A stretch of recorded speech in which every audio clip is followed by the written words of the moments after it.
Hello दोस्तों, मैं राहुल सिंह और मैं आप सभी लोगों का अपने इस चैनल लॉ डिपार्टमेंट में स्वागत करता हूं। दोस्तों, सबसे पहले अगर आपने इस चैनल को सब्सक्राइब नहीं किया है तो सब्सक्राइब कर लीजिए। अगर आप जुडिशियल सर्विसेज की प्रिपरेशन कर रहे हैं तो ये चैनल आपके लिए ही है। मैं यहाँ पे जितने मेजर लॉज हैं, जो इम्पोर्टेंट लॉज हैं, मैं सब पे यहाँ पे डिस्कस करता हूँ, तो यह आप लोगों के लिए बहुत फ़ायदेमंद है ये चैनल।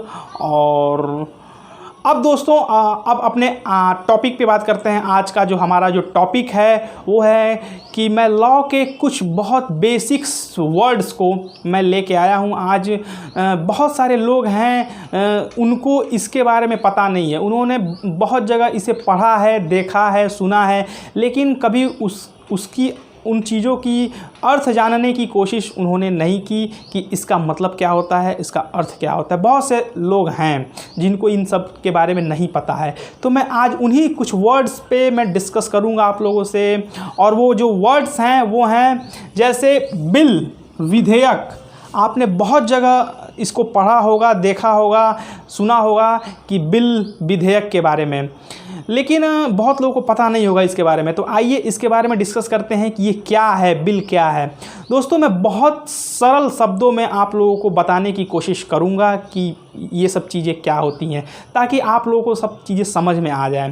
दोस्तों, इसको हम ऐसे समझते हैं कि जैसे हम लोगों के घर में अगर शादी होती है, या फिर अगर हम लोग कहीं बाहर घूमने जाने के लिए हम लोग अगर प्लान करते हैं, तो उसके पहले हम क्या करते हैं? उसके पहले हम यही करते हैं ना कि एक रफ़ वर्क कर लेते हैं कि भाई क्या क्या चीज़ें होंगी, कैसे होंगी, शादी में कैसे सब अरेंजमेंट होगा। और अगर घूमने जाते हैं तो हम सबसे पहले कहाँ जाएंगे, कहाँ होटल बुक करेंगे, कहाँ ट्रेन बुक करेंगे, रिजर्वेशन कैसे करेंगे, ये सब चीज़ें पहले हमारे दिमाग में एक आ जाता है, हम लोग इसको बारे में सोच लेते हैं। तो ठीक उसी तरह से जब लॉ बनता है, जब कोई भी कानून बनता है, तो उसके पहले एक रफ वर्क होता है, एक कच्चा मसौदा तैयार किया जाता है, उस पर विचार विमर्श होता है, उस पर चर्चा परिचर्चा होती है, उस पर बहुत सारे एक्सपर्ट्स के उस पर राय ली जाती है कि ये सब चीज़ें क्या होगा, कैसे होगा, किस तरह से होगा, हर पहलुओं पे डिस्कस किया जाता है। तो उसी को बिल कहते हैं, वही विधेयक है। मतलब कि लॉ बनने, कानून बनने से पहले जो कच्चा मसौदा है जो तैयार किया जाता है, वही बिल है, विधेयक है। समझ गए आप लोग? अब जो हमारा दूसरा जो है वो है एक्ट, यानी अधिनियम। आपने बहुत जगह इसे भी पढ़ा होगा, देखा होगा, एक्ट और अधिनियम के बारे में।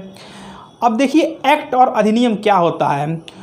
तो दोस्तों, मैंने बिल के बारे में आप लोगों को बता दिया है कि बिल, विधेयक क्या है। तो जो बिल है, जो विधेयक है, वह उसे राज्यसभा और लोकसभा यानी पार्लियामेंट पास करके उसे प्रेसिडेंट के पास भेज देती है, और प्रेसिडेंट का उस पर अगर साइन हो जाता है तो वो जो बिल, विधेयक है, वो बन जाता है एक्ट, अधिनियम, कानून बन जाता है।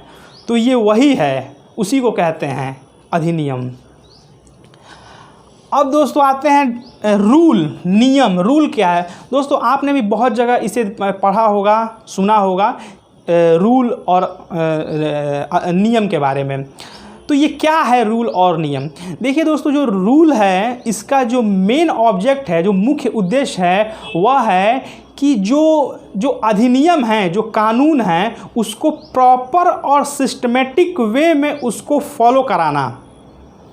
मतलब कि पार्लियामेंट ने, लेजिस्लेचर ने जो कानून बनाए हुए हैं, तो उसको फॉलो कराने का काम वो है कार्यपालिका का है, एग्जीक्यूटिव का है। तो जो रूल बनाने का जो काम करती है वो एग्जीक्यूटिव ही करती है। मतलब कि जिस कानून को, जिस लॉ को पार्लियामेंट ने बनाया है, उसको प्रॉपर सिस्टमेटिक वे में फॉलो कराने का जो काम है वो एग्जीक्यूटिव करती है, और उसके लिए वो कुछ रूल्स बनाती है उस लॉ को फॉलो कराने के लिए। जैसे अभी आप लोगों ने देखा होगा कि कुछ रूल्स जैसे सरकार ने बनाए हैं, जैसे अभी कोरोना काल जो चल रहा है, तो उसमें जैसे आपको मास्क पहनने हैं, आपको शारीरिक दूरी का पालन करना है, तो ये रूल बनाए गए हैं सरकार के द्वारा।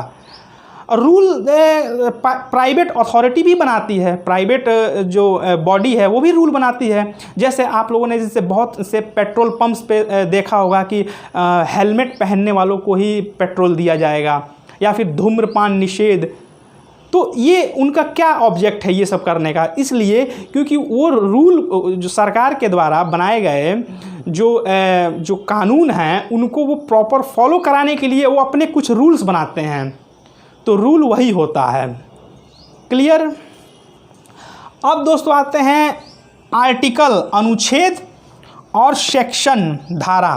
दोस्तों इसको तो आप लोगों ने हर जगह पे पढ़ा होगा, देखा होगा और सुना भी होगा। एक मुद्दा है 370 का, तो बहुत सारे लोग उसको धारा 370 कहते हैं, बहुत सारे लोग उसको अनुच्छेद 370 कहते हैं, लेकिन एक्चुअल में वो क्या है, वो धारा है कि अनुच्छेद है, इस पे हम डिस्कस करेंगे आगे। अभी हम जान जाते हैं कि आर्टिकल और सेक्शन यानी अनुच्छेद और धारा के बारे में क्या है। दोस्तों मैं जो लॉ स्टूडेंट्स हैं मैं उनसे ये पूछना चाहता हूँ कि क्या उन्होंने कभी ये सोचा है कि ये जो आर्टिकल है और ये जो सेक्शन है, ये आर्टिकल जो है ये आपको कहीं नहीं मिलेगा, सिर्फ़ और सिर्फ कॉन्स्टिट्यूशन में ही मिलेगा, संविधान में ही मिलेगा। और जो बाकी जो जितने अधिनियम हैं, जो एक्ट हैं, लॉ हैं, उसमें आपको सेक्शन मिलेगा, धारा मिलेगा। तो मैं यही पूछना चाह रहा हूँ कि उन्होंने ऐसा सोचा है कि ये आर्टिकल संविधान में ही क्यों है, क्यों नहीं आर्टिकल आईपीसी में है, सीआरपीसी में है, क्यों नहीं है? या फिर ये जो सेक्शन है ये आईपीसी सीआरपीसी और जगह पे है, ये संविधान में क्यों नहीं है? संविधान के जो प्रोविजंस हैं उनको सेक्शन क्यों नहीं बोला गया? या फिर और जो आईपीसी सीआरपीसी के जो प्रोविजंस हैं उनको आर्टिकल क्यों नहीं बोला गया? एक क्वेश्चन तो बनता है ना कि ऐसा क्यों है। तो दोस्तों इसका रीज़न है, इसका कारण है, यही है इसका कि जो हमारा जो कॉन्स्टिट्यूशन है वो मदर ऑफ ऑल लॉज, मतलब कि वो सारे जितने भी जो लॉज हैं उसकी वो जननी है, सुप्रीम लॉ है। मतलब कि हमारे इंडिया में उससे ऊपर कुछ नहीं है, कॉन्स्टिट्यूशन ही सर्वोच्च लॉ है। तो उसको एक विशेष दर्जा, एक स्पेशल स्टेटस देने के लिए जो उसके प्रोविजंस हैं उसको अनुच्छेद के रूप में, आर्टिकल के रूप में उसको दर्शाया गया है उसमें। और आर्टिकल का और अनुच्छेद का मतलब ही होता है सर्वोच्च, सर्वोच्च, प्राथमिक, उसका मतलब ही होता है।